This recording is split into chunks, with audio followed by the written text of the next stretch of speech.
Happy Monday, everyone. Happy day 55 out of 90. Let's talk about why not to scale your product if you are still trying to find your product market fit, and how to scale your product if you are finding product market fit.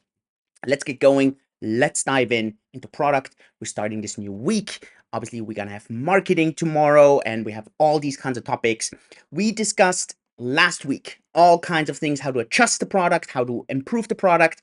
We're gonna be talking next week about finding new product ideas in case you don't have product market fit. But today, I want to talk about scaling or not scaling, because this is really essential. And we're not going to talk so much about the marketing side of things. We're really going to talk product. Let me explain. You have a tendency very early on that you want to automate everything, that everything should be scalable, that stuff should be working for 10 customers, for 100, for 1,000, for 10,000, for 100,000, for a million, and so on. But what you're going to figure out really, really quickly is that the way the product works, let's say for 1,000 customers, is going to be entirely different how it's going to work for a million customers and for 10 million and so on. And the very dangerous thing is if too early you build something that is for way too many customers, because you're going to be automating too much, you're going to be scaling way too much, you're going to have way too high cost.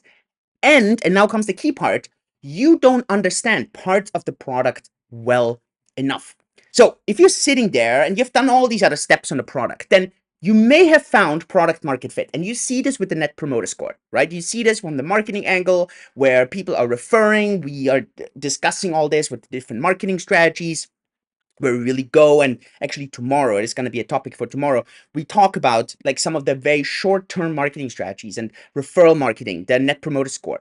This is going to fall in there. And you're going to see this. And then it's really time to start scaling, to automate things. But if you're not there yet, if you realize, okay, you're not there yet, the net promoter score is not positive. So people are not automatically referring it. The product is not being extended automatically. So you're not there yet. Before you go and you jump into a new product, and we're going to discuss this next week, you need to look into the various steps and realize where are people hung up, or is there something that you can talk to people. And to be fair, the more manual this process is, actually the better. Airbnb, fantastic example, gets used a lot there, where at the very beginning they took the pictures by themselves. It was a very manual process talking to the hosts. And what happened was they really spoke to those super hosts and started to understand how the product should actually work. And this only works if you have an automated process, if there's a lot of interaction with the customer, with the user, because that allows you to either understand, do you need a totally different approach, or is it more of a gradual little thing where people get hung up on? Is it a step in the app, or is it a usability thing, right? What is it? Is it a function that's missing, and so on? And that is so crucial at this point. So if you're here now, right, and obviously, I mean, we're 6, 7, 8 weeks in, the crucial part is not to just go and say, hey, you know what?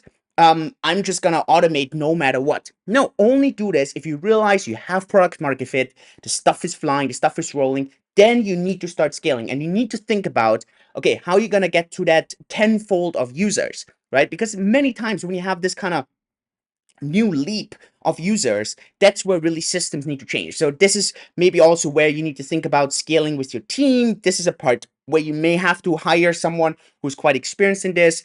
But on the other hand, if you haven't found this yet, don't make the mistake in trying to automate, thinking that this is what's gonna attract more users. Actually, it's gonna put users off because you're not there yet. So essential to not scale. So very counterintuitive sometimes, but really, this is a crucial thing. You need to reflect yourself on where you are in this entire cycle, because next week we're going to talk about brainstorming about new products, where to get to, what to look for, and so on. But before we get there, you really need to be in this day today. So take this inspiration for today, Monday. I hope you're doing well. Have a great week ahead. See you tomorrow for Marketing Day. Yours truly, Julian. Bye-bye.